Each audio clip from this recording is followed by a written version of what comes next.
Buenas tardes a todos, bienvenidos como siempre. Estas conferencias, como sabéis, pues tienen un doble aporte, el aporte cultural que siempre el ponente nos da unos conocimientos que nos ayudan pues a enriquecernos.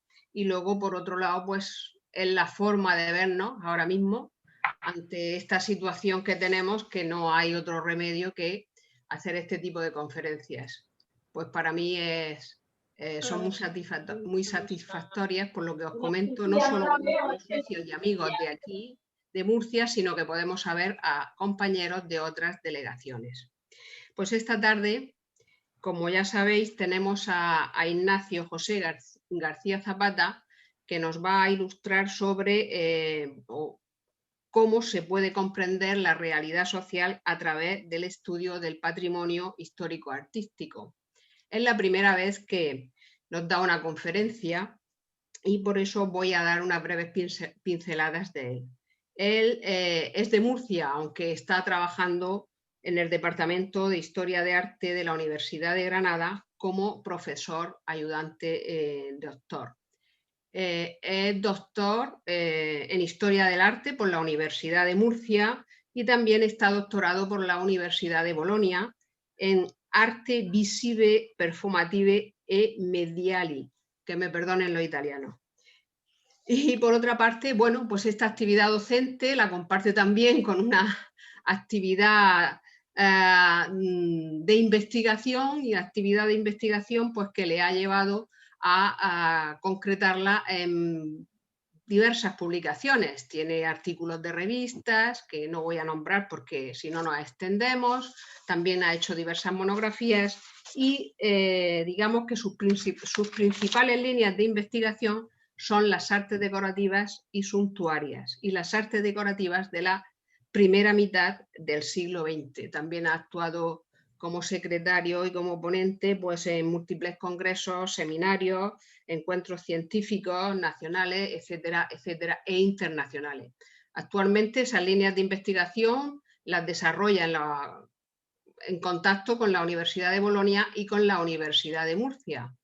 No me alargo más y le damos paso a él para que empiece la conferencia. Ignacio. Estupendo, muchísimas gracias, Madalena. Bueno, me escuchan ustedes todos perfectamente. Ahora compartiré pantalla.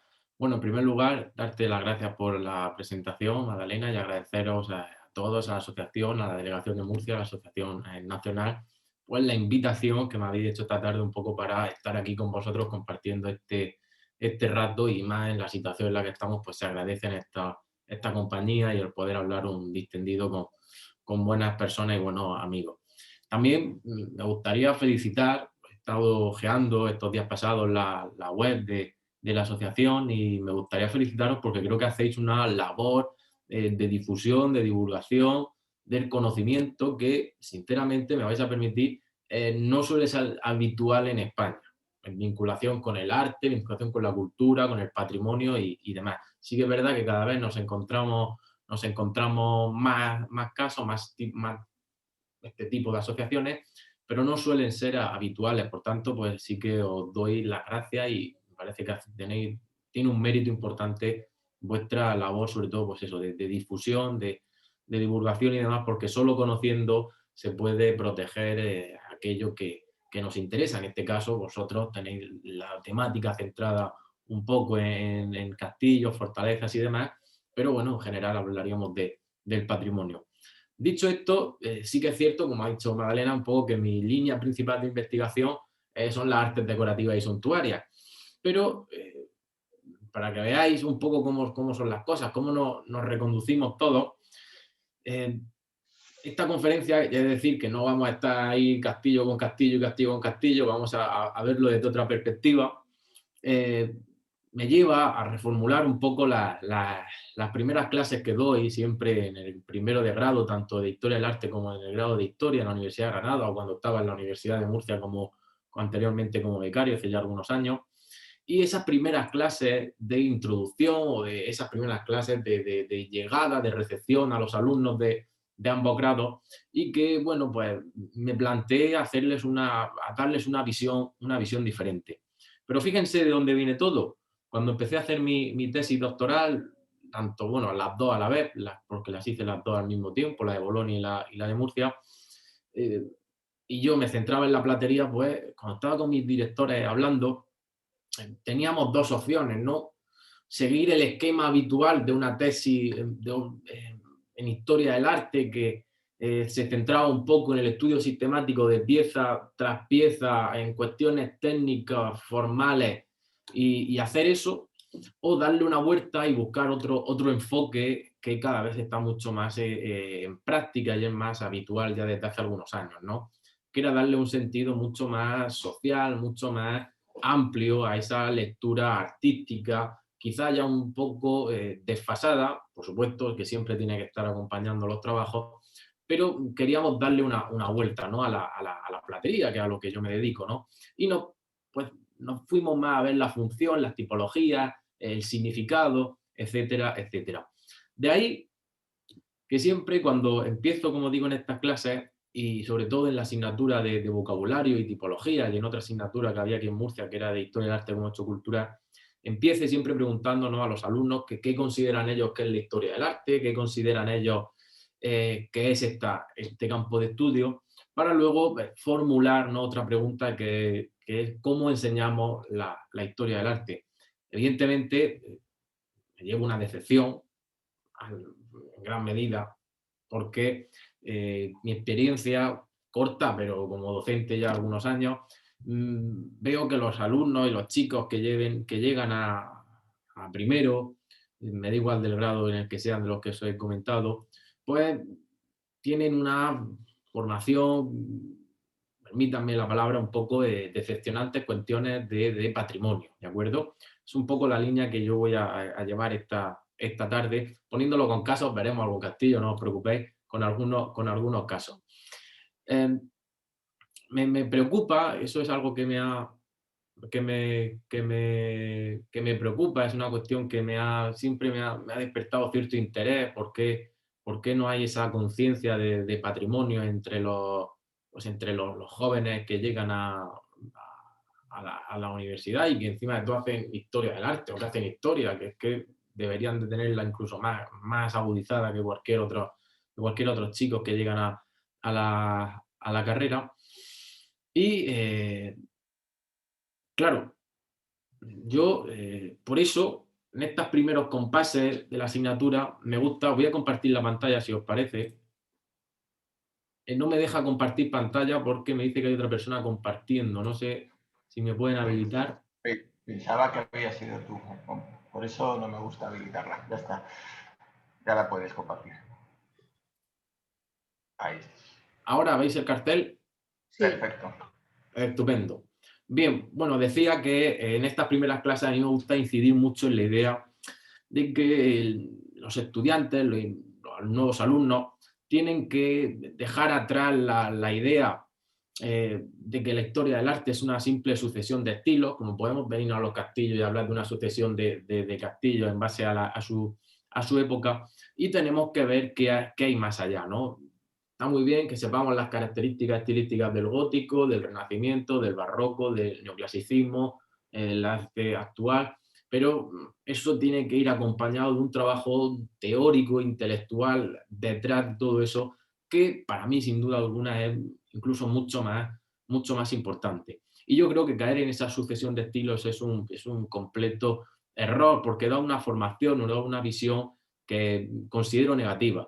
Considero negativa porque realmente, esto ahora poco a poco iremos hilando el motivo de esta breve introducción, creo que realmente en lo que hay detrás de la obra de arte, del monumento, me digo que sea un castillo, que sea una pintura, que sea una obra de platería, que sea una reja, lo que hay detrás es donde está el alma, ¿no? Donde está donde subyace el verdadero interés. Y es una idea a la que siempre les hago mucho hincapié, ¿no? De que la historia del arte no es simplemente una obra, que como puede ser esta escultura que tenemos aquí detrás a mi espalda, es una obra en barro, policromada, ¿no? Eso está muy bien, hay que saberlo, hay que conocerlo, pero hay que pasar la página y profundizar en aquello que tenemos detrás. Porque muchas veces, esta expresión ustedes la conocerán, la idea del capital simbólico, ¿no? ¿Cuántas personas no van van a un museo, ven una obra de arte y salen sin tener ni idea de lo que han visto, pero ya han estado ahí? Ya dice, yo ya he visto las Meninas, no he entendido nada, pero he visto las Meninas. Y seguro que habrá muchas personas que irán a algún castillo y tal igual, dirán, ya está en este castillo, pero no han entendido nada del castillo, de su evolución, de su desarrollo, de su formación, ni nada. No es lo que en historia del arte conocemos como capital simbólico, ¿no? Entonces, a mí me gusta mucho trabajar con este concepto. Me parece un concepto para iniciar la clase, me parece bastante apropiado. Porque dar ese plus, dar ese algo más, no solo observar, no solo ver, sino también interpretar, sino también pues, abrir la cultura, abrir el lienzo, abrir el monumento, la arquitectura y mirar dentro, es lo que nos va a dar el verdadero valor de la historia del arte, de su bien, del propio monumento, ¿no? Y ahí, como yo les llego a los alumnos, les digo y les planteo, pero ¿cómo lo podemos hacer? ¿Cómo podemos hacer que una visita a un monumento, que una visita a un museo, pues capte el interés de las personas, ¿no? Y ahí es donde les planteo un poco que me ofrezcan pues, nuevas fórmulas o fórmulas que conozcan para que se pueda ver, se pueda acercar, se pueda comprender y sea un recurso realmente óptimo la visita a ese bien o a ese monumento, ¿no?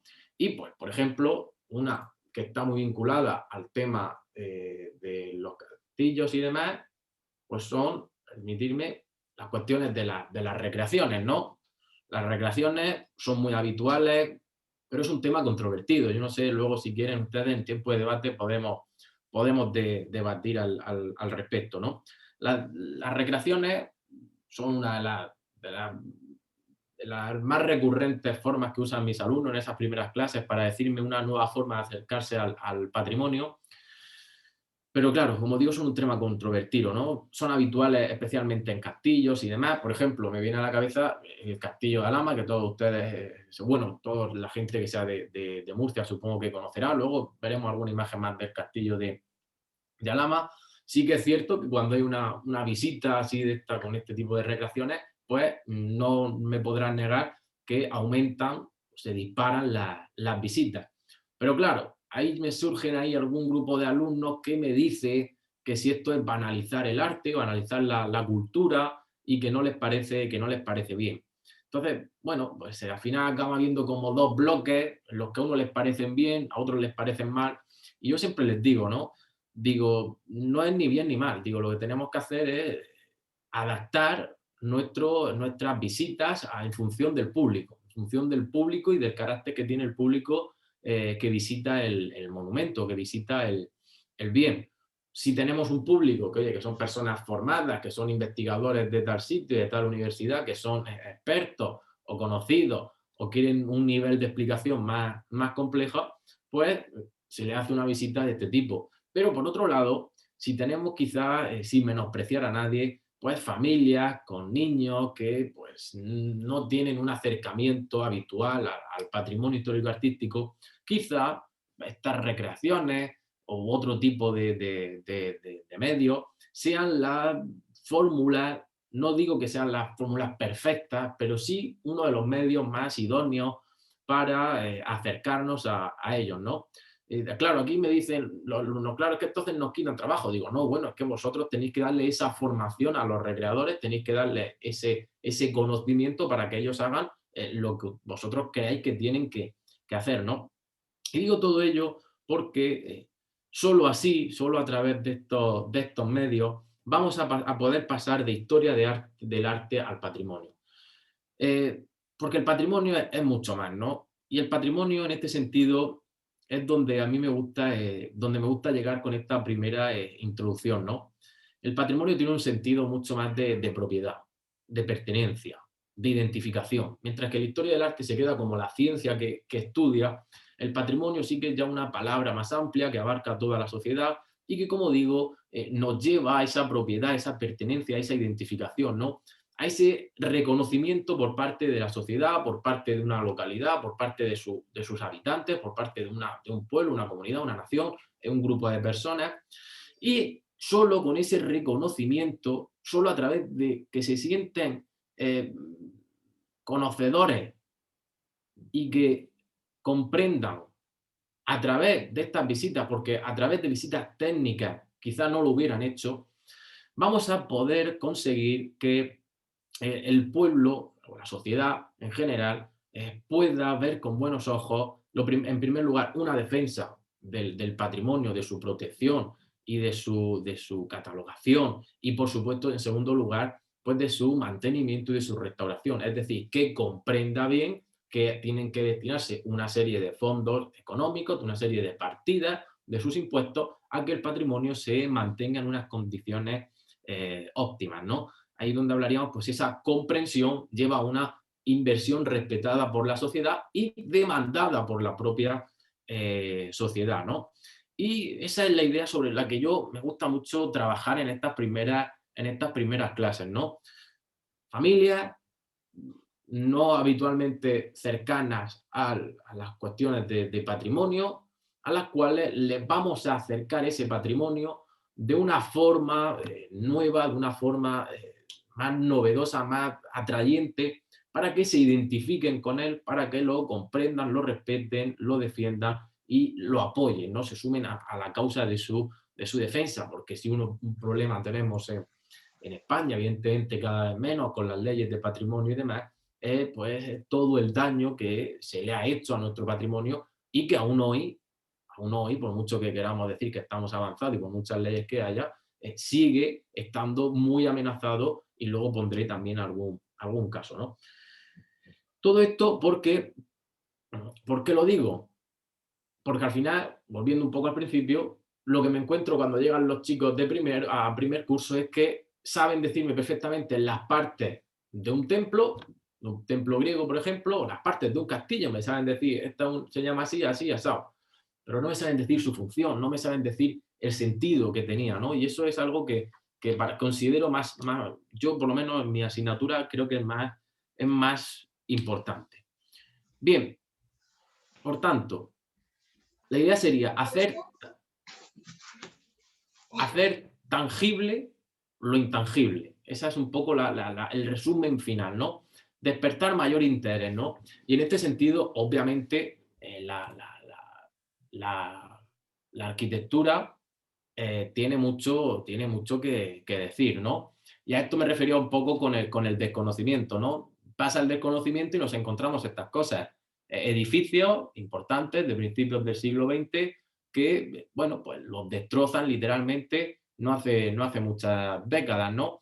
Y la sociedad, pues como no lo conoce, como lo desconoce, como no tiene una cercanía con este edificio, pues no protege, no se queja, no reivindica. Al final quedan las reivindicaciones, quedan las quejas en pequeños colectivos, pero no hay una demanda general.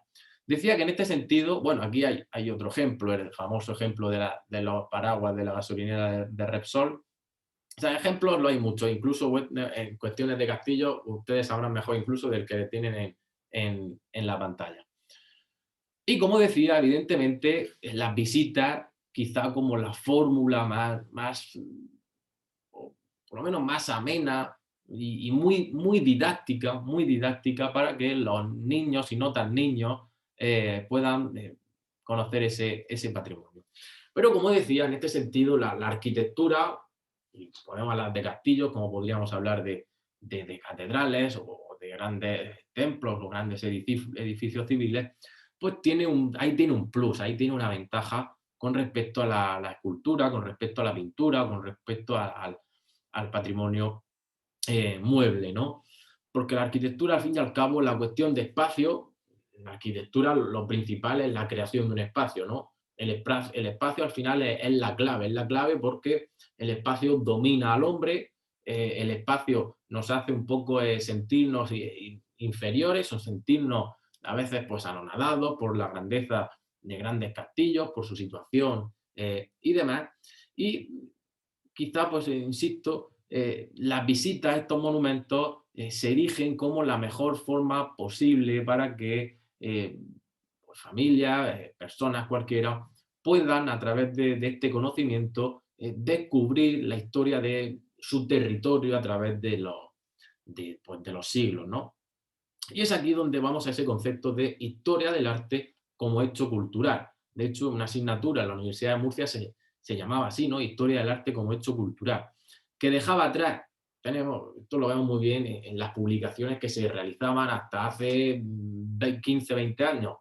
Cuando salía cualquier publicación nueva decía una nueva escultura de Francisco Sarcillo, una nueva pintura de Pedro Dorrente, un nuevo cáliz de Ruiz Funes. Así se titulaban. Y era una descripción sucinta de lo que era y ya está. Hoy en día no, hoy en día ya las publicaciones han girado totalmente. Ahora hablamos de funciones, de tipologías, de ideas, de relaciones, de conexiones, de intercambios culturales, de transformaciones, de nodos de conocimiento. Eso lo podemos ver, podemos coger un libro publicado de historia del arte de los años 80 y podemos coger otro de estos primeros años del siglo XXI y se aprecia perfectamente, ¿no? Y así tenemos que tratar el patrimonio, ¿no? Como una historia del arte, como un hecho cultural, como la respuesta de una sociedad en su tiempo y en su forma. Un tiempo y una forma que lógicamente pues, determinan el patrimonio, ¿no? Por ejemplo, les pongo a mis alumnos varios casos, varias preguntas también. Ahora cambiamos de tercio completamente de este castillo maravilloso que me sirvió un poco para ilustrar a esta imagen pues, de Semana Santa que está hecha en los talleres de Olot. Está hecha en unos talleres habituales con mucha demanda después de la guerra civil.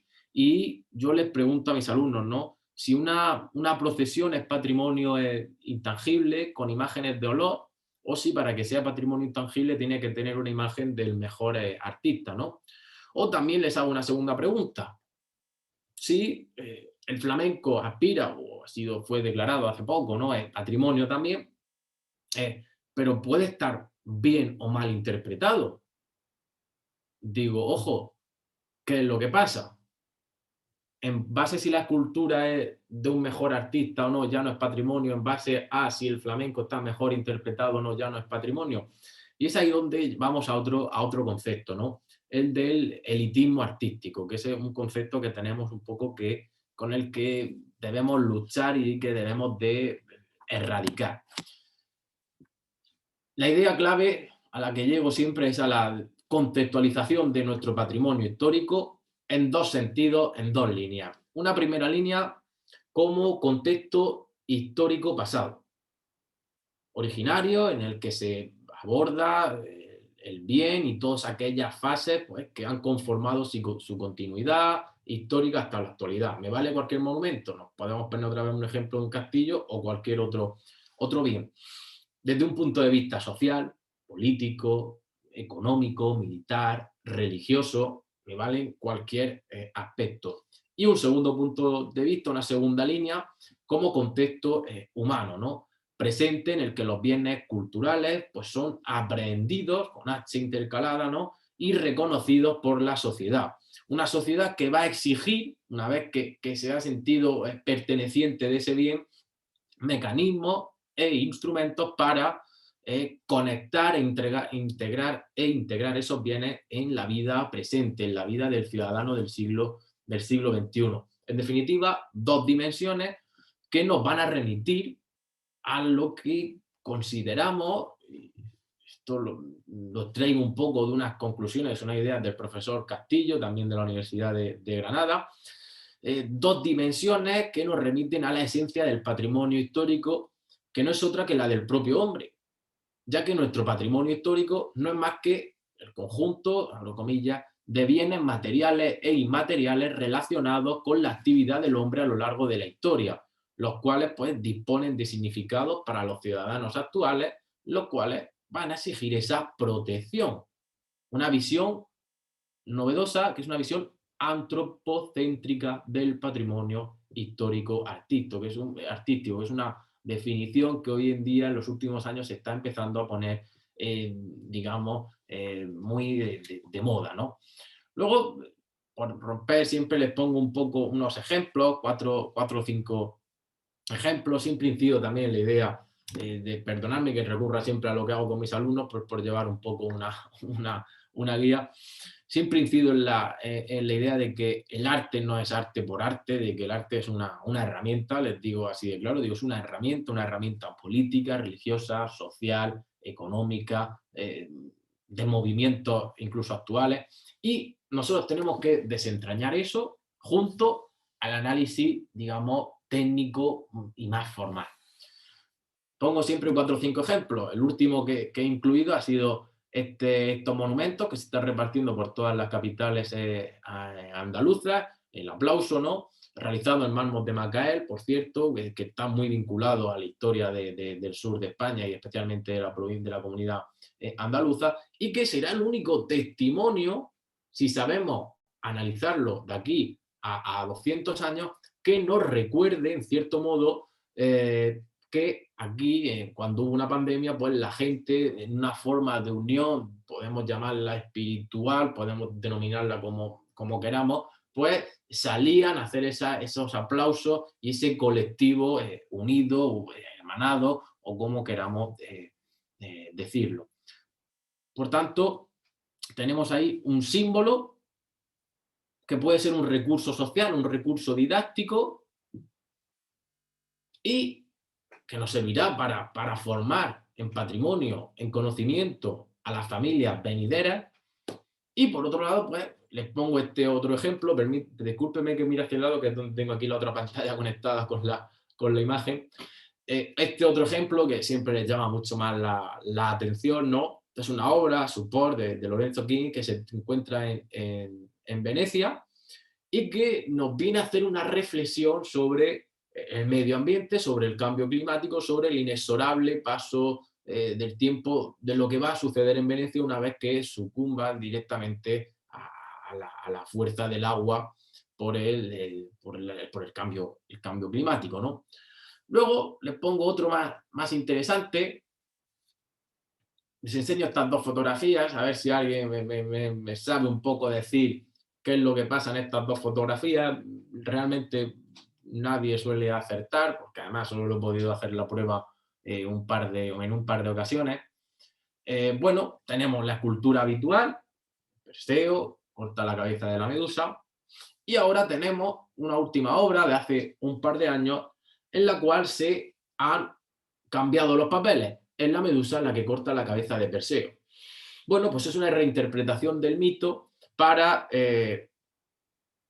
recordarnos el nuevo papel de la mujer, en la mujer empoderada, dentro de todos estos movimientos, por ejemplo, como el de Me Too. De hecho, esta escultura se pone frente a los tribunales de Nueva York, donde se lleva a cabo el juicio a pues, este productor, no me sale ahora el nombre, con ese acontecimiento tan famoso que en las noticias ocupó tantos telediarios, ahora como, pues, no sé si 2 o 3 años ya luego, ¿no?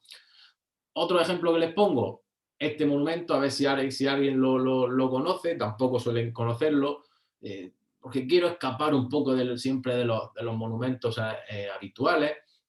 Por ejemplo, pues este nos recuerda, incido en la idea, bien, podemos decir que esto es acero cortés, que está fundido en no sé qué y tal, pero lo que subyace es mucho más importante, ¿no? Nos recuerda esa idea de esa serie de trabajos que las mujeres británicas tuvieron que desempeñar, trabajos habitualmente de los hombres, tuvieron que desempeñar para que Gran Bretaña tuviera una economía fuerte para aguantar los desmanes de la guerra, mientras que los hombres estaban en el frente, ¿no? Entonces es un monumento en memoria del papel que las mujeres británicas desarrollaron durante aquellos años, ¿no? Bueno, un ejemplo más sencillo para Murcia, ¿no? ¿Por qué Belluga aparece con una espada en la plaza de allí de la Glorieta? Bueno, pues hay que comprender, hay que saber que Belluga pues, fue uno de los grandes, participantes, defensores en la guerra de principios del siglo XVIII, y que gracias a su acción pues los Borbones acabaron venciendo frente a los austracistas, y que bueno, pues por eso aparece como un obispo guerrero con su espada en mano, ¿no? Y eso es lo que hay que conocer, más allá de si la escultura está hecha en uno o en otro material. Ojo, por tanto, arte, una herramienta con una función de muchos tipos, de cuestiones de todo tipo, como hemos visto en estos 4 o 5 ejemplos, que refuerzan esa idea de historia del arte como hecho cultural, y una versión del patrimonio que tiene que ser mucho más amplia, una versión del patrimonio que se amplía ya en las últimas décadas a cuestiones de patrimonio industrial, son las chimeneas de fábricas que hoy en día están protegidas, o pueden ser aquí mismo en Sierra Espuña, para los de Murcia, los pozos de la nieve, que se ha incubado ya el expediente para su protección, los molinos del campo de Cartagena, o las norias, acequias y demás cuestiones hidráulicas de la huerta de Murcia. Incluso, pues recientemente también hemos tenido la noticia, ¿no?, en cuanto a patrimonio inmaterial de los caballos del vino. Bueno, patrimonio, por tanto, yo siempre acabo diciendo que es el pegamento de una sociedad, es el aglutinante de una sociedad, porque es la referencia, es el motivo que nos une. A ustedes al final lo que les une es el patrimonio, en este caso vinculado a los castillos, no es el aglutinante. Ustedes a lo mejor no tendrían relación ninguna si no es por ese patrimonio, por esos castillos, ¿no? Por tanto, patrimonio, aglutinante de la sociedad, y fíjense, al final es la identidad, es el alma de una ciudad, es la referencia de una ciudad. Y lo primero que se reconstruyó en los terremotos de Lorca fue la Torre del Espolón. Fue lo primero que se llevó, que de todos los monumentos fue el primero, ¿no? Porque son ese icono que está en lo alto de la montaña de su castillo, que pues, se vio bastante afectado por el terremoto famoso, y eso fue lo primero que se reconstruyó, porque al final el ciudadano necesita, cuando sale de su casa o cuando está en una situación, necesita tener ese referente visual, ese patrimonio visual, y en este sentido los castillos, por su situación, por su enclave, por su fuerza visual, son los dominadores de la escena, ¿no? Y psicológicamente está demostrado que esto es importante para, digamos, mantener el ánimo vivo de una sociedad. Fíjense, cuando hay una guerra, cuando hay un conflicto, lo primero que un enemigo va contra otro en muchas ocasiones es a destruir sus símbolos, su identidad, porque eso merma a la sociedad, porque le está robando aquello que consideran suyo, ¿no?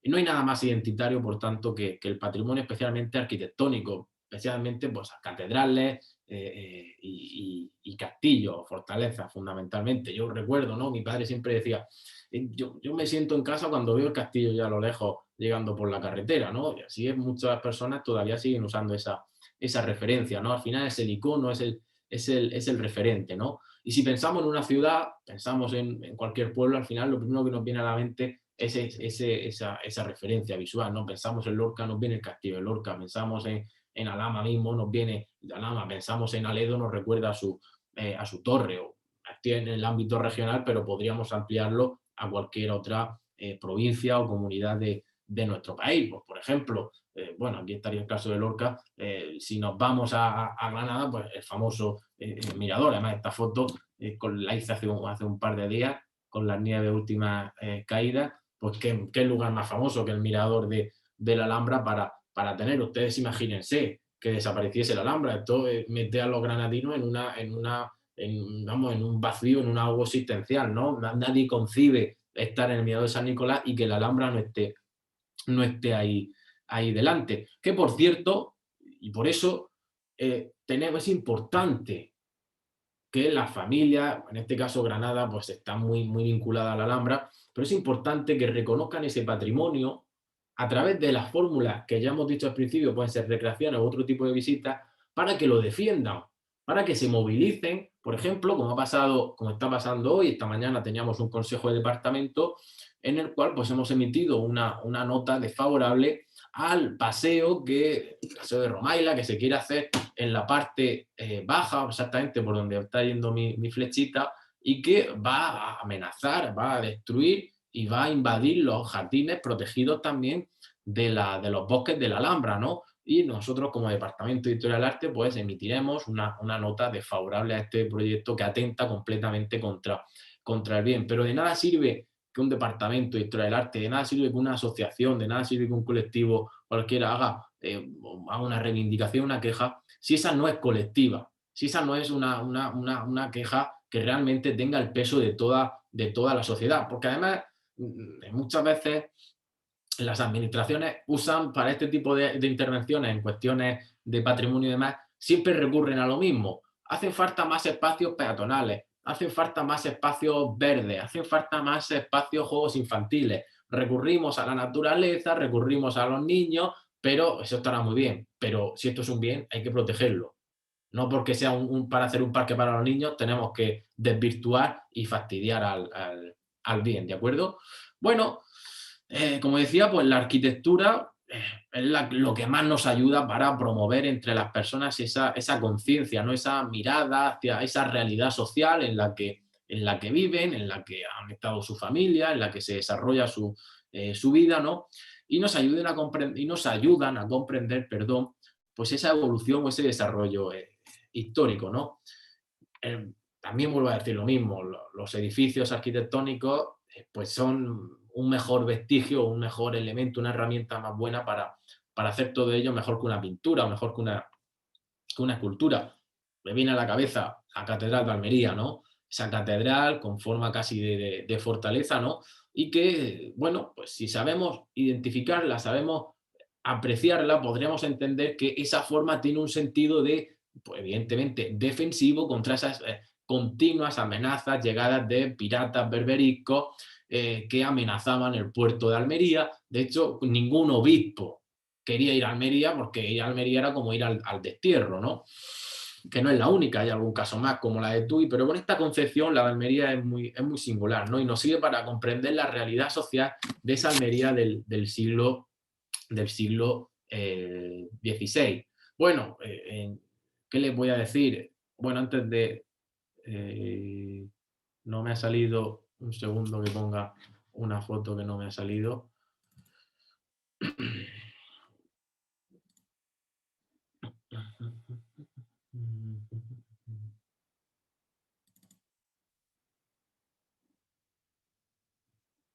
Bueno, esta foto que la ha tomado hace, bueno, pues esta mediodía, a principio de esta tarde, desde la misma ventana, porque tengo estas vistas desde la ventana de casa, por suerte, y que todos ya, bueno, me refiero a los que sean de Murcia, habrán reconocido, ¿no?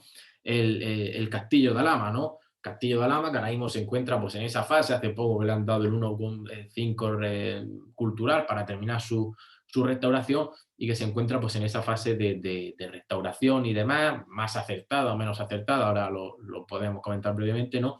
Y que pues será el elemento central sobre el que pivote todo el turismo de nuestra localidad, ¿no? Y alrededor de él pues se constituya un futuro, digamos, económico para ser un polo quizá de atracción a través de esa mirada al pasado, de cómo, por qué se hizo este castillo, cómo evolucionó, cómo se abandonó, etcétera, etcétera, para que sea un referente de futuro un poco, digamos, económico para nosotros, un recurso económico más y un motor de desarrollo de la ciudad, ¿no? Pues como primero el cerro, la gente estaba en el cerro, luego se pasan al castillo y luego ya con el fin de las fronteras, pues la gente se baja hacia la zona llana.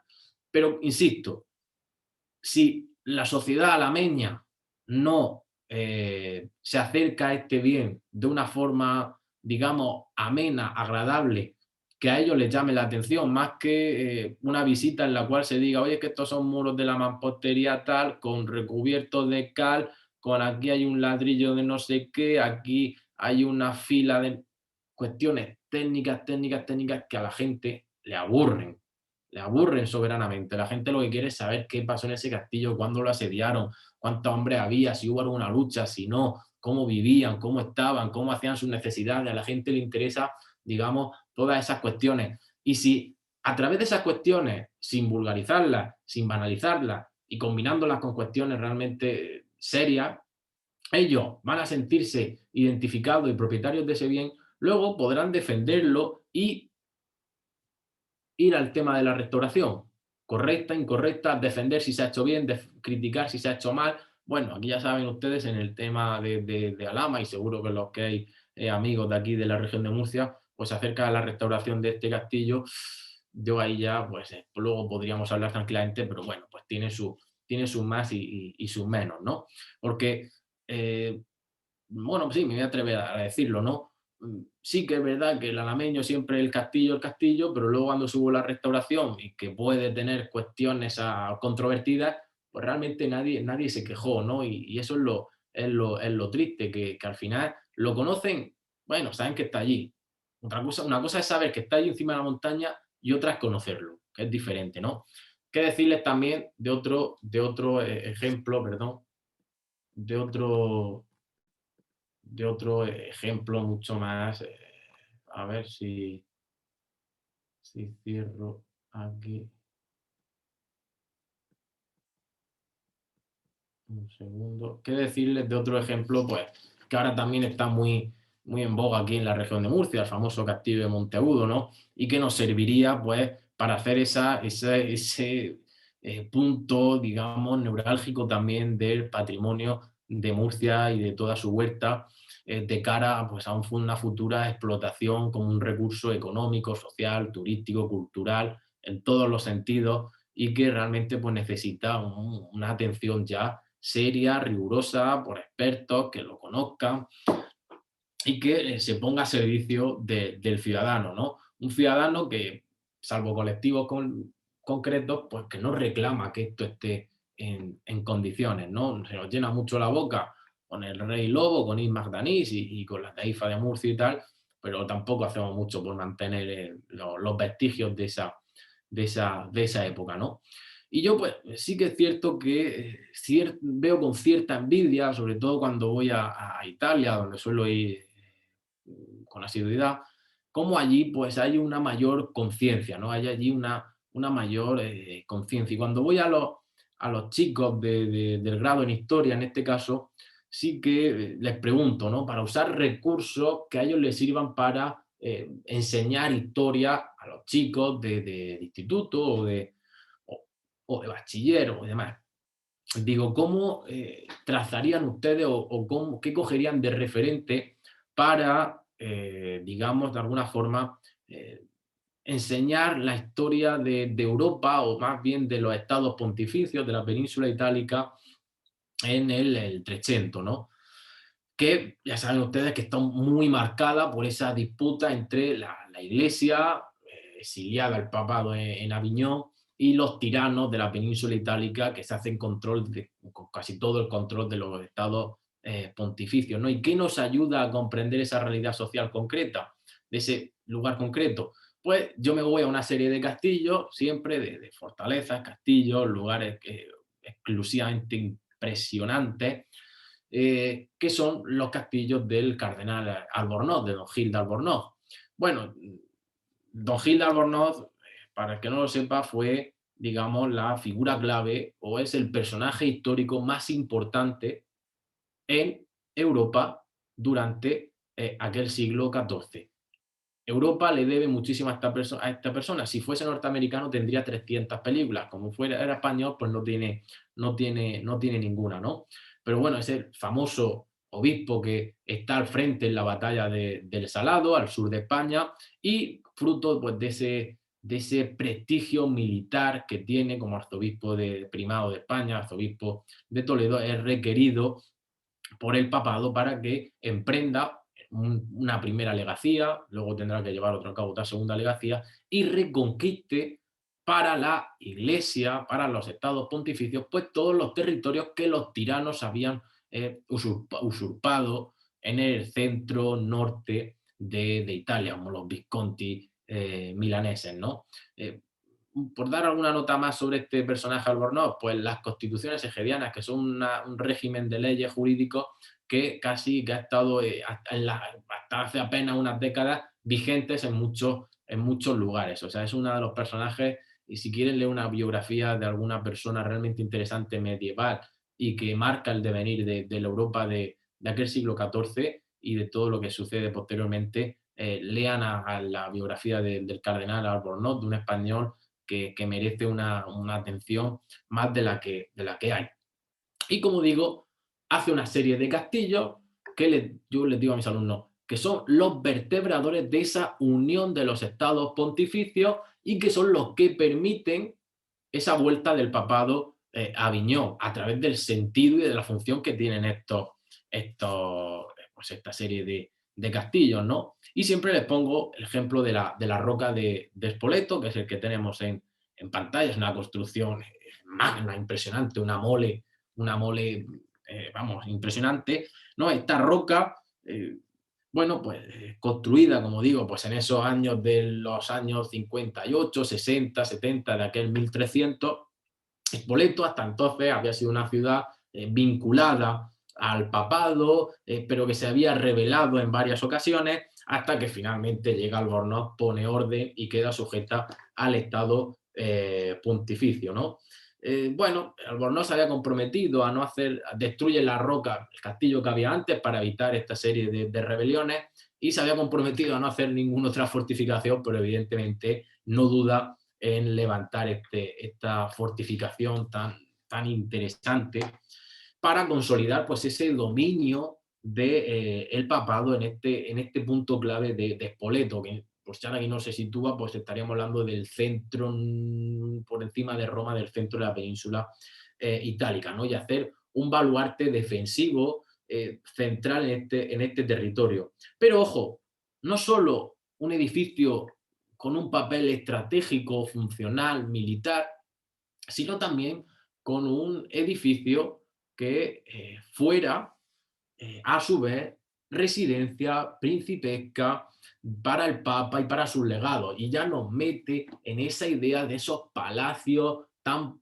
característicos de la Italia luego del 400, del 500, ¿no? Y por eso vemos este doble recinto, un doble recinto, en realidad es un rectángulo o dos rectángulos partidos por la mitad sin conexión de uno con el otro, salvo por la ronda de vigilancia, uno destinado a la guardia militar o al recinto castrense y otro destinado a las funciones propias de palacio, ¿no? Y es ahí, sobre esa idea, sobre la que me gusta a mí incidir a los alumnos. No solo quédense con que es un edificio con sus 6 torres, que si las torres tienen esta forma cuadrada, que si aquí hay un recinto para esto y lo otro no, quédense y busquen algo más, porque a través del estudio no solo de la roca de Spoleto, sino de la roca de San Cataldo de Ancona, de Montefiascone y de otra serie de castillos, podemos trazar perfectamente o hacer un recorrido histórico verdaderamente bueno, pues bastante interesante, cómo usar este recurso de los castillos, por vincularlo un poco a vuestro tema de interés. Incluso luego pues nos encontramos la última gran obra del cardenal Albornoz, el Real Colegio de España en Bolonia, donde yo tuve ocasión de estar de estancia durante mi tesis boloñesa, donde aparecen pues esos frescos con esos castillos que estaban asaltando, que habían sido asediados, que habían resistido, en los que había resistido Albornoz, que había mandado a levantar Albornoz. De hecho, él mismo levanta en Bolonia el Real Colegio de España, una institución única, por si no daría, es que el tema de los castillos de Albornoz, luego lo he pensado, hace unos par de días lo pensé, digo, a lo mejor tenemos que haber hablado solo de los castillos de Albornoz, y creo que hubiera sido muy interesante, porque el de Spoleto es maravilloso, pero los otros también tienen su interés, ¿no? Y su última fundación es esta institución académica, privada, que se encuentra en Bolonia, desde 1364, dando becas a españoles, y que, bueno, pues sigue dando becas, aunque, bueno, pues desgraciadamente, a pesar de ser una institución privada y que nunca ha recibido ningún fondo público, pues el Estado español, por desgracia, quiere pues literalmente expropiarla, que es la noticia que tristemente nos ha llegado este mismo mediodía a todos los colegiales de esta institución.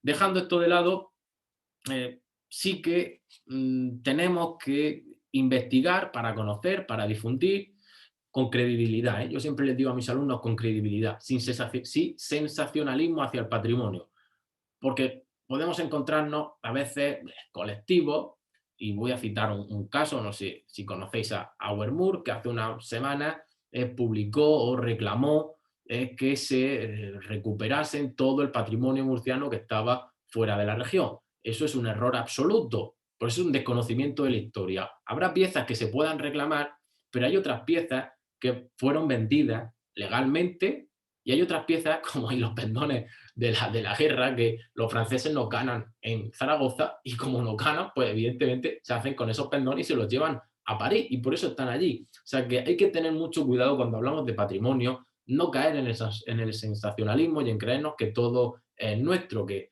patrimonio es amplio y el patrimonio puede ser cosas de Murcia y pueden estar en otros países perfectamente y en buenas condiciones. Y sobre todo la segunda idea, adaptabilidad, asimilación, cercanía, hacerlo social, hacerlo reconocible, porque eso nos va a llevar a tener unos mayores beneficios. En resumen, ya por ir concluyendo, que veo que me he pasado un poco del tiempo, creo que tenemos que ser todos capaces de superar los diferentes estados en los que se ha visto inmerso el patrimonio a lo largo de estos últimos siglos, especialmente una primera etapa, la de monumentalidad del siglo XIX, ¿no? Esa etapa en la que solo se protegía el bien, ese monumento nacional, y no cualquiera, que se seleccionaba históricamente o por su simbolismo, y que tenía simplemente pues, una primacía histórica o artística, y se hacía de él una reconstrucción ideal, sin sentido a veces, una reconstrucción estilística, solo del monumento, y se creaba a veces un verdadero falso, ¿no? Es decir, pues se destruía el contexto, se destruía su historia, su desarrollo. A lo mejor una catedral X, que había sufrido diferentes intervenciones, pues volvía a sus orígenes y se había destruido todo lo del 16, todo lo del 17, todo lo del 18, todo lo del 19, ¿no? Esa etapa se superó, llegamos al siglo XX, pasamos al concepto de ambiente, a proteger también, a querer comprender, entender el ambiente físico de ese bien, de ese entorno, de ese castillo, de esa catedral, a comprender que había una relación visual y que no solo se podía salvar el castillo o la catedral, que los edificios, calles, plazas adyacentes también tenían que tener una protección. Y luego ya pasamos en la segunda etapa del siglo XX a ese concepto más amplio de ciudad histórica, de casco histórico, donde se enmarcan muchos monumentos, muchos castillos, ¿no? Y donde ya la idea pivota, ¿no?, todo alrededor del concepto más de cultura, concepto más cultural, ¿no? Donde hay ya pues, un aumento cuantitativo de los bienes a proteger, cualitativo también, ¿no? Se les da valor a objetos, bienes que antes no lo tenían, también dimensional y funcional, ¿no? Hay varios conceptos nuevos que se van introduciendo. Y llegamos a estos últimos años en los cuales, volviendo a esa idea que les hablaba antes, antropocéntrica, ¿no? Patrimonialización del territorio o del hombre, ¿no? Ampliación de bienes, mecanismos de conexión con la sociedad actual, no puede ser la labor que vosotros desempeñáis. A veces esto también va vinculado más a formas de gestión del patrimonio, incidiendo en la idea de las señas de identidad, que es con lo que conectaba al principio, fusión también de patrimonio cultural y natural, y valores ya de carácter pues, cultural, histórico, social, en cuanto a la construcción humana, ¿no? Lo que hemos dicho, histórico, temporal, el paso del tiempo durante el bien, diacrónico también, el crisol, el mosaico de culturas, de cuestiones artísticas que puede ofrecer un bien, cuestiones económicas, en fin, cuestiones de todo tipo, ¿no? Y al final me gusta el concepto, ¿no?, de patrimonialización del hombre, ¿no? Que implica entender el patrimonio no como un objeto singular, sino como una manifestación integral de acciones, de funciones, de movimientos, de creencias del hombre a lo largo de la historia. Insisto, nuevamente recupero las palabras del profesor Castillo, donde esta perspectiva, como sucede con los itinerarios culturales. El itinerario cultural, el de los castillos de Albornoz o el de los castillos del Valle del Guadalentín, aquí en la región de Murcia, o incluso con las masas patrimoniales relacionadas con actividades humanas, como puede ser pues, la pesca o la caza. Se superen también ya barreras espaciales. O sea, el monumento ya no solo tenemos que ver si este castillo concreto, es que este está ligado con este, con otro, con esto, por esto y con lo otro, ¿no? Y también temporales. No solo este castillo, esto de este siglo XV, habrá algo, una repercusión del XVIII, una repercusión posterior, anterior, diferente, lo mismo en un templo. Se suponen, por tanto, estas barreras espaciales, temporales, y que lo hagan desde el elemento que verdaderamente es el generador del patrimonio, que no es ni más ni menos que el propio hombre, ¿no? Y aquí, pues, podríamos poner muchísimos ejemplos, pero no me quiero extender. Podemos volver nuevamente al caso de la región de Murcia, en el caso de la huerta de Murcia, que sería pues un buen elemento para hablar de la patrimonialización del hombre y de la actividad que el hombre ha llevado allí a cabo, pues a través de las acequias, a través del trabajo de diferentes formas para el cultivo de la tierra, para obtener un beneficio, pues simplemente un rendimiento para poder comer o un rendimiento económico. En definitiva, esto es un poco una idea que me gusta desarrollar en estas primeras clases, como digo, del grado en historia y del grado en historia del arte, de cómo, la conclusión, de cómo podemos acercar el bien, el monumento a las familias para que las familias se sienten verdaderamente identificadas con él, para que a través de esa identificación y de ese conocimiento más amable, pues puedan entender que hay que invertir, que hay que investigar y que pues, se tiene que destinar un dinero a ello, ¿no? Y que no nos quedemos solo con la idea de esto es un portátil que tiene una placa base y unas teclas, ¿no? Que veamos lo que hay detrás del portátil, por poner una metáfora más moderna, quizás no muy acertada. En definitiva, bueno, quería ofrecerles mi particular visión. Espero que no haberles aburrido mucho, ya sé que he estado un poco más del tiempo que habíamos previsto. Y bueno, pues si tienen alguna pregunta, alguna cuestión o alguna idea que enlazar, pues yo estoy encantado de poder comentarlas. Pues muchísimas gracias, Ignacio. Antes que nada voy a habilitar a la gente, un momentito. Primero voy a habilitar a Magdalena, por si quiere hablar, pero antes, como solemos hacer en nuestras reuniones, me gustaría, os voy a dar la posibilidad a todos para que habilitéis vuestro micrófono para darle un aplauso a Ignacio. Gracias por tu aportación. Muy bien.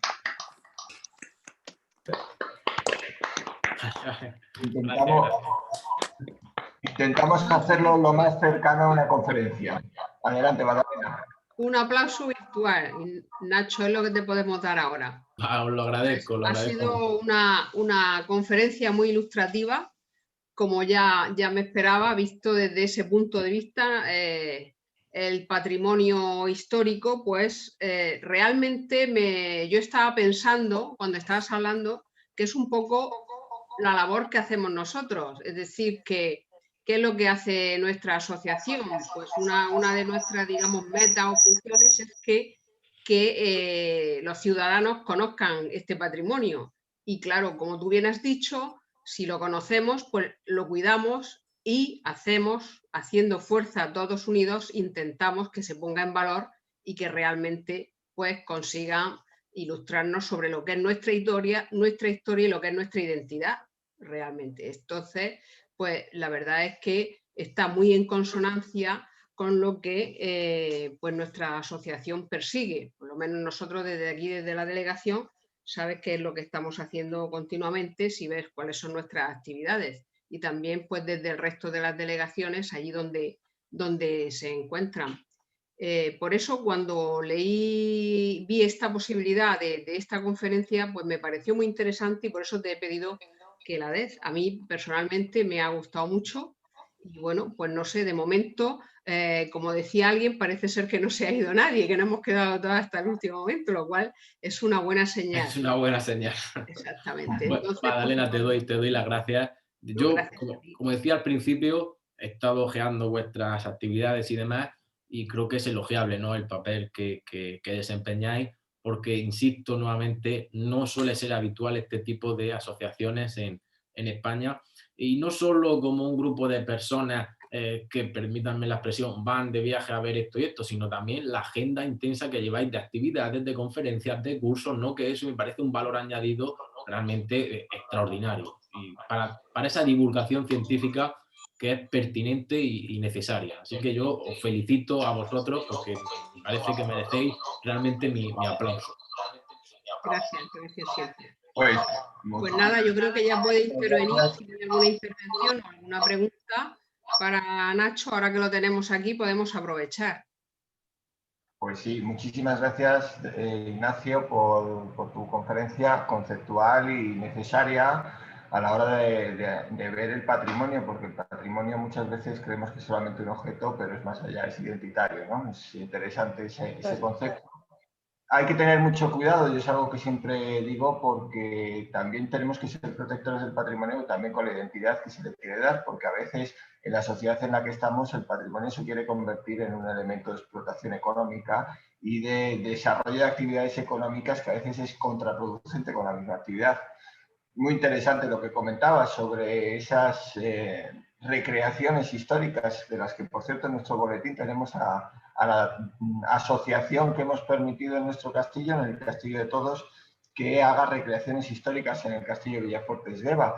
Creemos que es una apuesta importante para dar a conocer el patrimonio, pero en efecto, como decías, formación y también divulgación de una forma coherente. No vale todo para esa divulgación. Creo que es un buen camino. En el Castillo Manzanares Real, en Madrid, se hace una actuación teatral a la vez que la visita, y creo que esas líneas un poquito más focalizadas, mejor que unas recreaciones donde pongan a un pobre hombre que ni siquiera se ha tenido que pagar su atuendo, pues bueno, todos sabemos lo que es, poco a poco se irán mejorando, pero bueno, tenemos también que ser críticos con esas líneas, no vale todo, y creo que somos una sociedad muy inteligente, y esa sociedad requiere que se la trate de forma inteligente y se le dé una cultura, como has hecho tú, una conferencia en la que se entiende un valor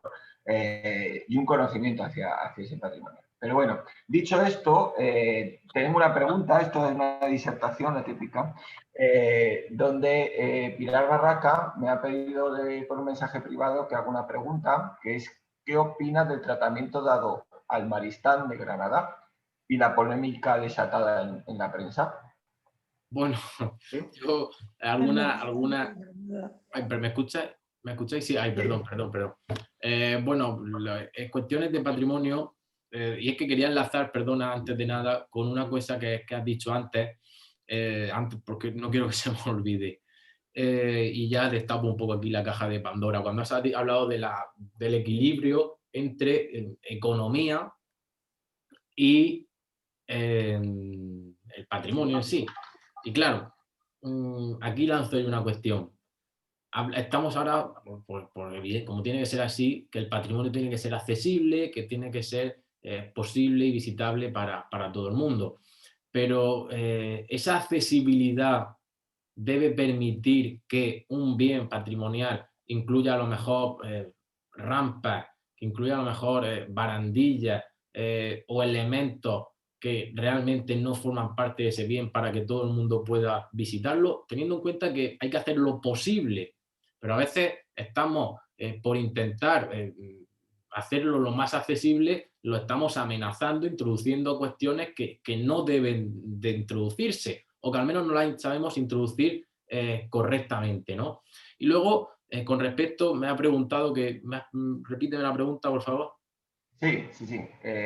Un segundo, que la vuelvo a abrir, que lo tenía aquí en el chat. Es sobre el Maristán de Granada. ¿Qué opinas del tratamiento dado y la polémica desatada en prensa? Bueno, me recuerda también este caso al otro que he comentado de Alhama, ¿no? ¿Qué sucede? Nos encontramos que llega un monumento, un patrimonio, es que me da igual que sea el Castillo de Alhama, el Maristal o que sea cualquier otro bien. Por ejemplo, bueno, no tienen ya en pantalla aquí el colegio donde se suprimieron 2 columnas de la parte de arriba, yo que la estoy viendo aquí en la pantalla de la izquierda. ¿Quién hace esas intervenciones? ¿Quién lleva a cabo esas restauraciones? ¿Las lleva un arquitecto que quiere dejar su firma y su sello? ¿Las lleva a cabo un equipo interdisciplinar que realmente está preocupado? ¿Qué asociaciones están ahí vinculadas? ¿La universidad está presente? ¿Los colectivos interesados ahí tienen su partida? En fin, a veces en España es muy habitual que, y permítanme también la expresión, y no quiero ofender a nadie, que solemos poner a gente o darle unos poderes a gente que no tiene ni, perdón, iba a decir una barbaridad, que no tienen ni idea en ciertas cuestiones. Entonces, mi visión acerca del patrimonio que sufre una restauración equivocada o demás, viene a ser el mismo. Necesitamos profesionales que tengan una buena formación, que tengan una buena investigación. Necesitamos equipos, evidentemente, que estén formados pues, por arqueólogos, historiadores del arte, geógrafos, en fin, una red de personas que realmente no respondan a una actividad clientelar, que no respondan a una cuestión netamente económica, y desvincular un poco el patrimonio de los arquitectos. Permítanme que yo con los arquitectos los tengo un poco atravesados, ¿no? Hay arquitectos con mucha sensibilidad, por supuesto, pero hay muchos arquitectos sin sensibilidad ninguna. No sé si alguien estará en contra de lo que yo digo. Y quizá lo que tenemos que hacer, me consta que aquí, por ejemplo, en la UCAM, si se hace, ¿no?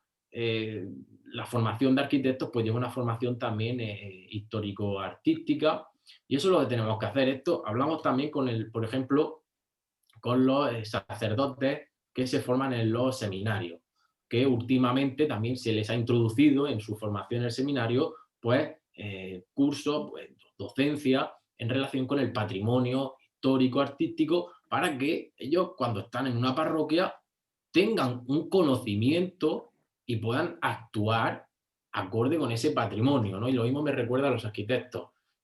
Una cuestión particular como la que me preguntas de ese castillo, pues tampoco te puedo decir mucho más de esta visión global que suelo mantener siempre que me preguntan por este tipo de cuestiones, sobre todo cuando me preguntan por el castillo de aquí de Alhama o por las famosas almenas de la Torre del Espolón de Lorca, o algunas otras cuestiones que se suelen ver por ahí, o por los ejemplos que hemos puesto del edificio este de Correos de Cádiz, o del de Repsol ¿dónde era el de Repsol? No me acuerdo si era de Madrid, no lo recuerdo exactamente ahora, pero sí suele ser habitual, ¿no? Que los alumnos nos pregunten pues algunos de esos referentes, ¿no? ¿Qué opinamos?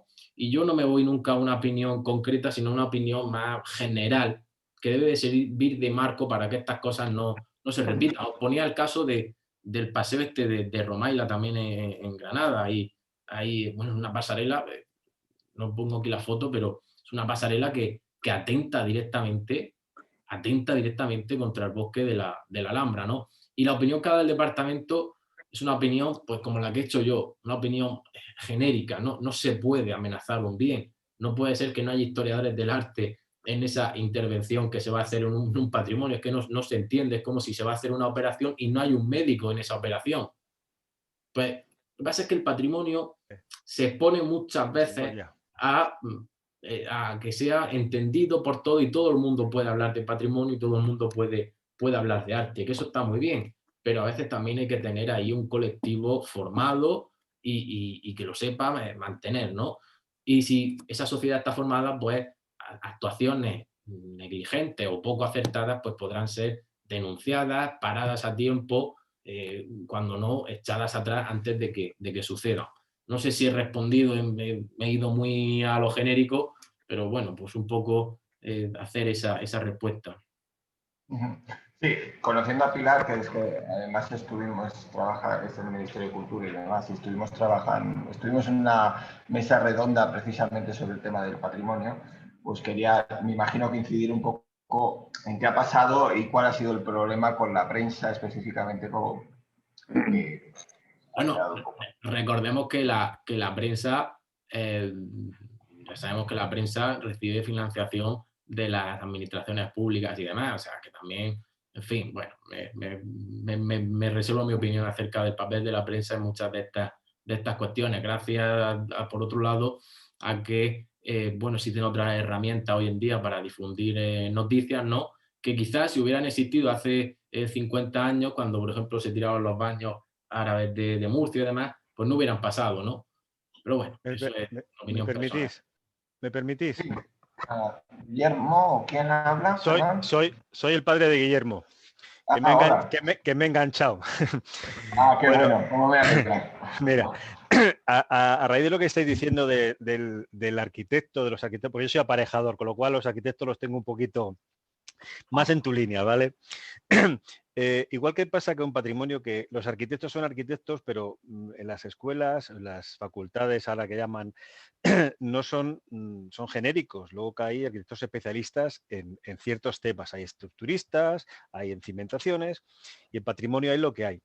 Ocurre que por las circunstancias de trabajo, del tema de la intrusión profesional, pues la gente se apunta a lo que haga falta. Y entonces ves verdaderas aberraciones de rehabilitaciones que dices, madre mía, y lo que decías tú, pues yo creo que el tema de la rehabilitación, aparte del clientelismo y el tema del turismo, debería ser, como dices, equipos multidisciplinares que no impongan, no se dejen imponer por el tema del arquitecto. El arquitecto, al fin y al cabo, lo que es marca diseño y construcción, pero el tema histórico, el tema arqueológico debería dejarse asesorar. También es difícil que haya gente, como dices tú, con cierta sensibilidad y que deje actuar en la medida de lo posible, porque muchas veces entiendo que es más importante el hecho histórico, la contemporaneidad, el hecho arqueológico, que el meramente constructivo. Como digo yo, para hacer una pared no hace falta nada más que seguir los patrones de construcción, pero que la pared sea con los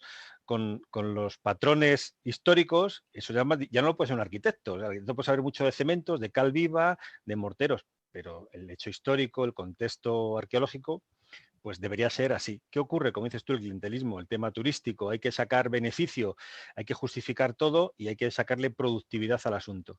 O sea, es una labor muy a medio largo plazo, porque entiendo que tal como está la circunstancia ahora mismo del profesional, al carro de una rehabilitación de lo que sea se apuntan el profesional, el aficionado y uno que pasaba por allí. Luego ya veremos cómo sale y vemos las cosas que vemos por ahí.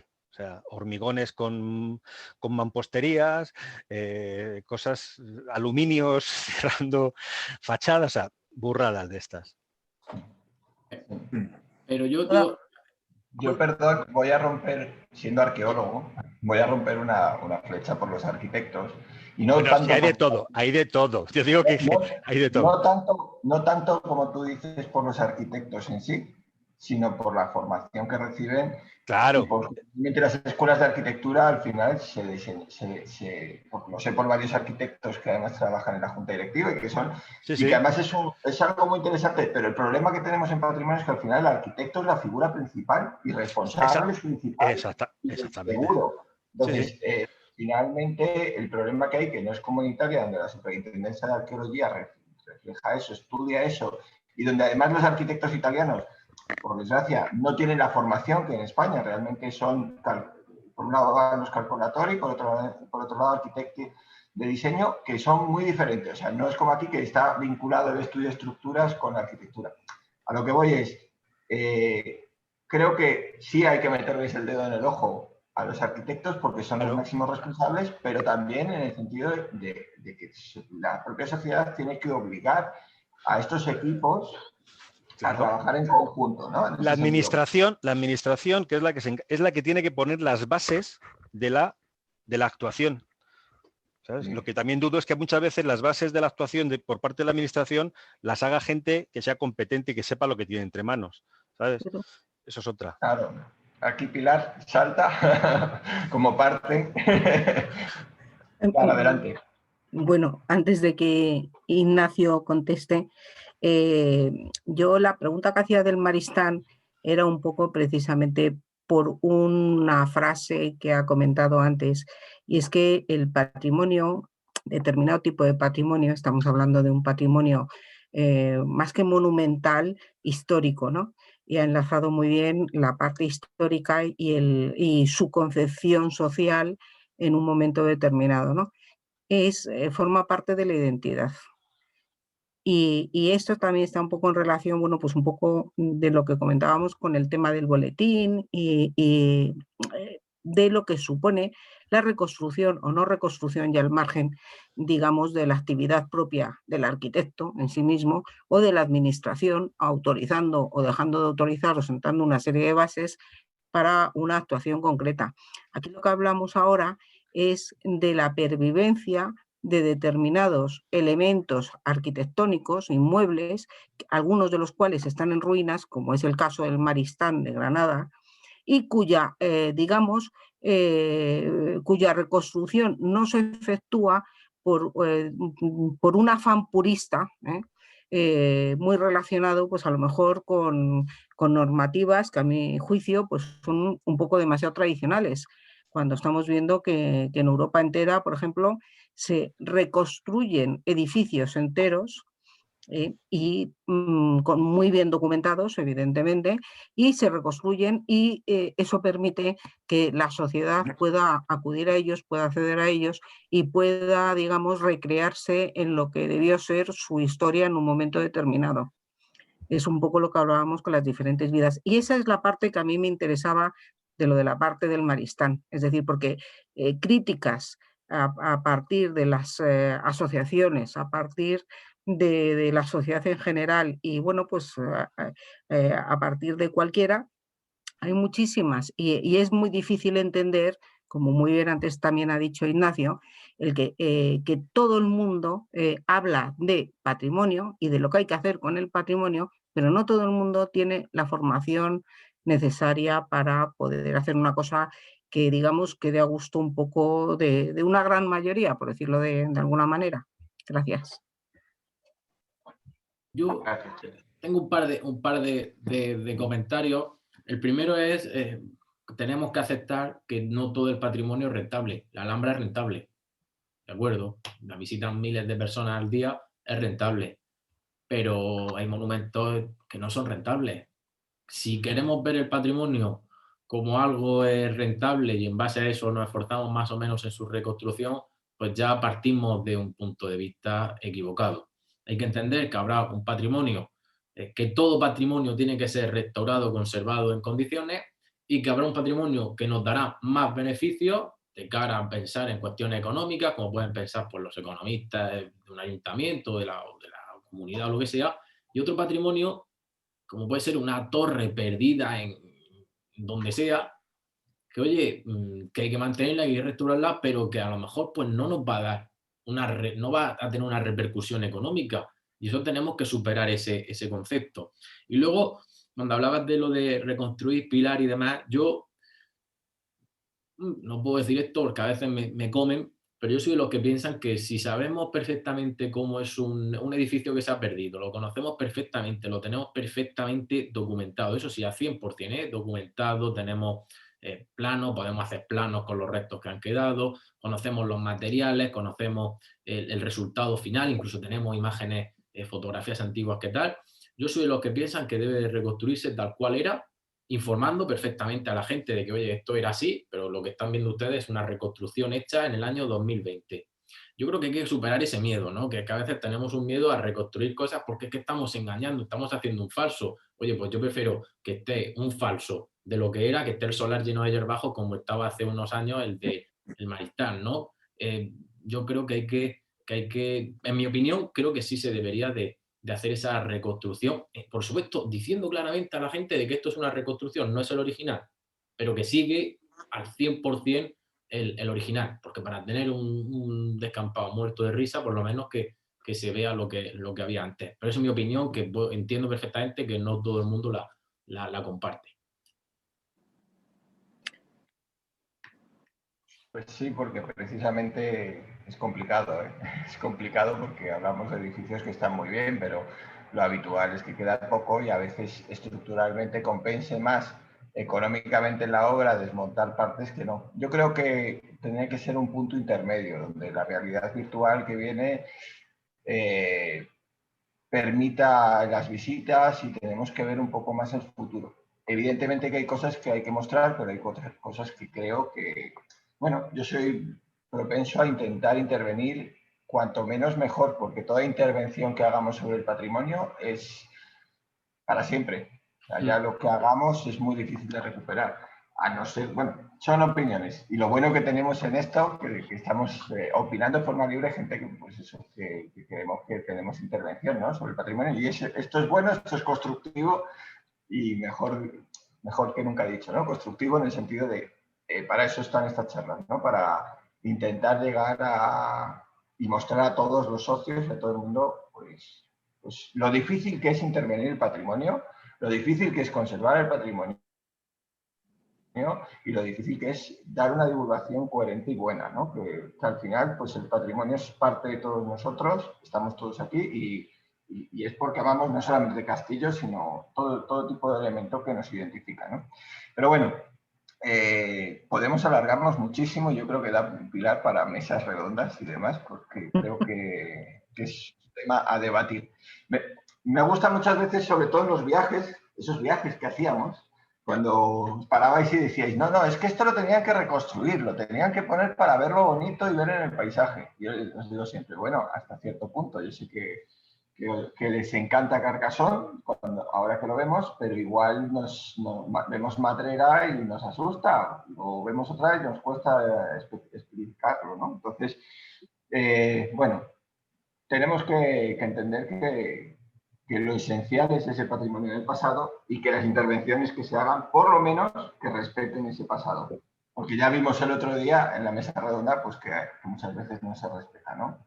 Pero bueno, para eso están las instituciones, poco a poco vamos creciendo. Hay que decir que en España, tú que has estado en Italia lo has visto, en España es que somos muy jóvenes en el tema del patrimonio. O sea, se sabe, se viene protegiendo, la asociación es desde 1952 y lo intenta proteger, pero realmente la intervención eficaz de varios equipos desde los años 80 es cuando se empiezan a hacer unas intervenciones coordinadas en las que se piensa más allá en el objeto que en la intervención en sí, ¿no? Y en el arquitecto. Pero bueno, estoy aquí un poco desvariando, ¿eh? Ya no me callo porque uno arranca. Te iba a decir que vamos todavía con mucho retraso con respecto a otros países. Ya no tanto en lo que hagan las personas especialistas y demás, que ahí poco a poco nos igualamos, incluso en técnica y en intervenciones somos punteros y pioneros, sino me voy nuevamente a la sociedad, ¿no? Yo creo que la sociedad española todavía en su masa mayoritaria no es consciente del valor del patrimonio en todos los sentidos, ¿no? Desde las cuestiones históricas y demás hasta las cuestiones económicas. Creo que es algo que, por ejemplo, en Italia es inconcebible, ¿no? En Italia hay una conciencia de patrimonio mayor, o en Francia, que te encuentras casos que pueden pasar de todo en cada lado, ¿no? Pero aquí creo que vamos un pelín, por lo menos un escalón o dos por detrás de algunos países. Sí, bueno, sí, a veces sí, creo que en algunos casos sí, y peor vamos a ir porque yo ayer hablaba con el tema del curso este que estamos montando con Jesús Molero, que es profesor en la Complutense, en la Universidad de Castilla-La Mancha, y me decía que los alumnos, al decirles torre de flanqueo y que hablan sobre qué es una torre de flanqueo, pues es que ni siquiera se paran a analizar el lenguaje. O sea, tenemos un problema también de formación que es grave. O sea, ya llegan a la universidad con problemas graves de atrás. Entonces, bueno. Los alumnos llegan el nivel que llega a la universidad, la masa general, no voy a responder, mirarme la cara. Bueno, si nosotros cuando hemos llegado a la universidad, ya las generaciones de la gran parte de la asociación decían que íbamos poco formados, es que se va a menos, ese es el problema que tenemos. Y es verdad, o sea, el nivel formativo que yo tengo comparado con Amador, Pablo, Manel o Pilar, o sea, ha sido mucho mayor. Para empezar, tener, en mi opinión, historia, geografía y arte juntos en una carrera para mí era mejor que lo que tenemos después. Pero bueno, ya está, no desvariemos de temas. Así que bueno, no sé si alguien más tiene alguna pregunta, reflexión. Miguel Ángel, ¿tú te acuerdas que te envié? Miguel Ángel, te pregunto a Miguel Ángel, ¿te acuerdas que te envié una foto de una ruina de un tetrapilon romano, que la forma que usaron para reconstruirla? Una forma perfecta. Sí, con un... tengo la foto aquí, si me dejas la comparto. Adelante, es muy interesante. Un segundito. ¿Puedo? Sí, adelante, Antonio. Ahora sí. Esta es, a ver si la puedo ver entera. Esta es. Pero no la estamos viendo. Tienes que darle en Zoom, en donde es la visión de todos, abajo, compartir pantalla. A ver si la... Sí. A ver. Si no, creo que la tengo yo por aquí también. Es esto. Ahí. ¿Ahora la veis? Sí, sí, pero pequeño. Dale, si quieres, amplíala. No, está al máximo, está llenando toda la pantalla mía, está llena. Ahí lo que se ve es una reconstrucción perfecta. No han tocado nada. Han dejado la ruina de un tetrapilón y han puesto delante un cristal pintando lo que falta del edificio. O sea, no sé de dónde lo habrán sacado de alguna documentación, las cosas que faltan, y las han pintado en un cristal que tú te pones detrás del cristal, miras la ruina y ves el edificio completo. O sea, una especie de realidad aumentada, ¿no? En plan baja tecnología, pero es realidad aumentada, porque tú te pones... Han hecho aquí un invento. Lo he quitado, te lo he quitado un momentito porque Vale, es que no se ve bien. Ahí lo tenéis. No se veía bien, entonces. ¿Veis? Es una forma...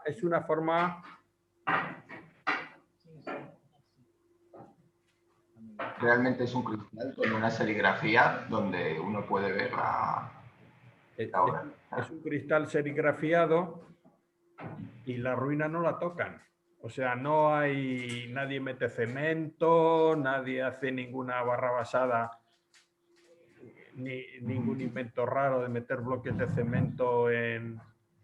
Está intervenido, si te das cuenta. Si te das cuenta, en uno de el pilar que falta, sí que la parte inferior está intervenida, pero está muy bien intervenida porque está consolidada la ruina.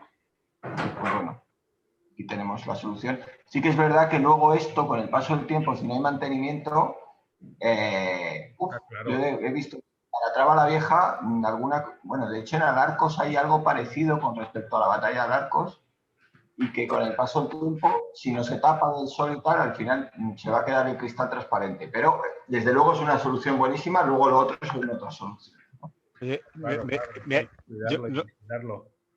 ¿Me permitís? Yo esta solución de trampantojo, que la verdad es que un trampantojo parece, ¿no? O sea, me ha dejado un poco alucinado. Es una solución que me llama muchísimo la atención, por eso mi intervención, o sea, independiente de que la técnica permita, como dices tú, que en un momento ese cristal puede desaparecer la imagen, pero me parece una idea genial. O sea, además lo puede ver perimetralmente, o sea, me parece una idea genial. Y no creo que eso sea súper carísimo. Parece, vamos. Es usar la cabeza, ¿no? Sí, sí, es darle vueltas un poco a la imaginación, pero vamos, me ha parecido una cosa curiosísima y además elegante. Yo decir que ya lo conocía y pues una solución, pero yo no la veo satisfactoria al 100%, porque al final el espacio no lo crea, ¿no? No te puedes meter dentro, no puedes estar, ver las dimensiones, sentirte un poco anonadado por el respeto de la arquitectura. Es una solución perfecta, adaptable y tal, pero a mí me falta la satisfacción completa, no Claro, me la lo que da. pasa que Por poner un poco la nota discordante. Sí, pero en un ayuntamiento o en algún sitio de estos que del bajo presupuesto no permite, pues es una manera de ir creando adición, decir, oye, pues mira, pero resulta que esto tiene mucha atracción, oye, pues hemos generado una especie, siempre hablamos lo mismo, ¿no? Beneficio. Oye, pues la gente viene a ver esto, qué curioso, y a lo mejor vamos recaudando y vamos haciendo el siguiente paso, ¿sabes? Pero para bajísimos presupuestos puede ser interesante. Sí. Yo soy partidario de eso. Cuanto menos se toque, mejor.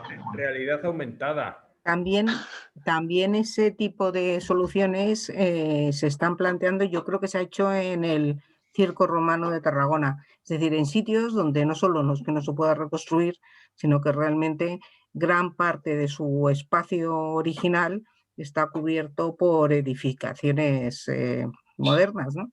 Entonces es una manera, digamos, de que el público, la sociedad en general, reconozca en vez de unas ruinas un espacio completo, lo que sería.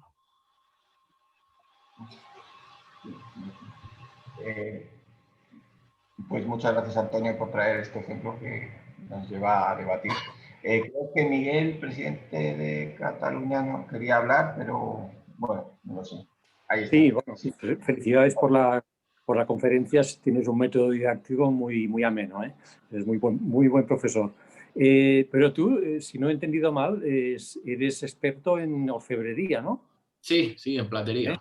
En platería, exacto. Sí, no, una pregunta muy concreta. ¿Tú sabes si tiene una relación entre los Marcuello, ¿sabes? Los orfebres de Tarazona, con el poeta? Eran Andrés Marcuello y Pedro Marcuello. No te sé decir. Sé que deben tener alguna relación, pero no... Porque, bueno, el poeta es anterior, es de la época de los Reyes Católicos, y los orfebres son un poco más del siglo XVI. No tienes idea de la relación. No te sé decir si estaban en la corte, pero no sé que debe haberla, pero no la he encontrado, vamos. No Es una pregunta muy, quizá fuera de... Más que nada como tu experiencia como erudito de platería, ¿no? Es a lo que me dedico, pero sobre todo, y por eso se puede ampliar a estos temas, porque me gusta contemplarla desde una visión más amplia y no quedarnos solo con el material y demás, ¿no? Un poco una visión más abierta, que es lo que hemos realizado. Son importantes las artes decorativas. En el castillo está muy bien en cuanto al edificio, ¿no? Pero claro, el interior también es importante tenerlo en cuenta, ¿no? Y estudiarlo. Sí, hombre, a veces también está esa cuestión cuando visitamos un interior de un monumento, un castillo, un palacio y nos lo encontramos vacío, desprovisto de su mobiliario, y es una sensación de frío, y cuando realmente no era así en su interior, ¿no? Eso también es un debate, ¿no? Tenemos que dotar de mobiliario de época al interior, aunque no pertenezca a él, que se acerque, que si no, eso también es otro debate que daría para mucho, ¿no? Pero bueno, ya hemos abierto mucho. Por lo menos, aunque tú, hablando de la virtualidad, ¿no? O sea, con proyecciones, hoy en día puedes proyectar cualquier cosa en las paredes, es muy fácil, ¿no? Pues nada, felicidades. Gracias. Gracias, Miguel. Bueno, yo tengo que también agradecer a todos los que os habéis conectado desde Almería, que está también María Teresa por aquí, la presidenta, que nos ha escrito. Y bueno, eso es la asociación, al fin y al cabo. Somos diferentes delegaciones, cada una aportamos nuestro granito sobre el patrimonio de nuestra región para luego aportarlo de forma general a todo, ¿no? A toda la península. Os animamos también a amigos de la Alcazaba de Almería a que pongáis alguna conferencia. Lo hemos intentado también con Córdoba, así que bueno, con la próxima, que va a ser Andalucía, por cierto, junto con Almería. Y bueno, y también está por aquí José Manuel Clua, que pues, desde Aragón, pues ya sabéis que nos aportan también sus conferencias, así que nos vamos uniendo cada vez más. Y bueno, agradecer a Magdalena y a Ignacio, a Magdalena por invitar a Ignacio, a Magdalena por esa labor encomiable que está haciendo en Murcia, y más este año, que vamos a disfrutar mucho de Murcia, y acabaremos yendo a finales de noviembre de este año, de alguna forma ya intentaremos. Seguro que sí. Gracias a vosotros siempre, y vamos a continuar con nuestro trabajo, que creo que merece la pena. Y bueno, después de esta conferencia, pues tenemos que concienciarnos cuando veamos nuestro patrimonio, nuestro símbolo de identidad, pues verlo desde el punto de vista de la realidad social de ese momento que se construyó. No solamente ver las cuestiones técnicas. Ignacio, muchas gracias. Gracias, Miguel Ángel. Gracias a todos vosotros. Y bueno, yo os digo que os veo en la próxima.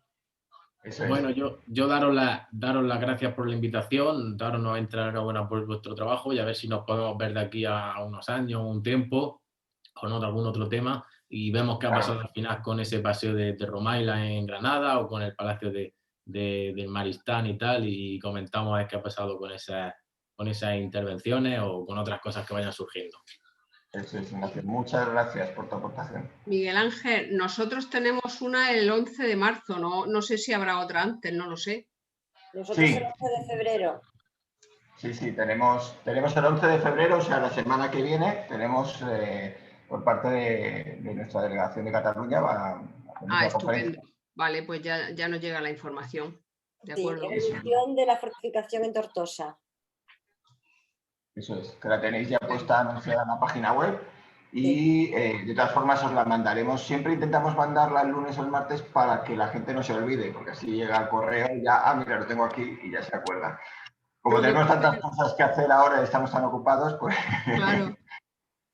Así que, Lo recuerdo en el día. Pues muy nada, bien. muchos ánimos a todos.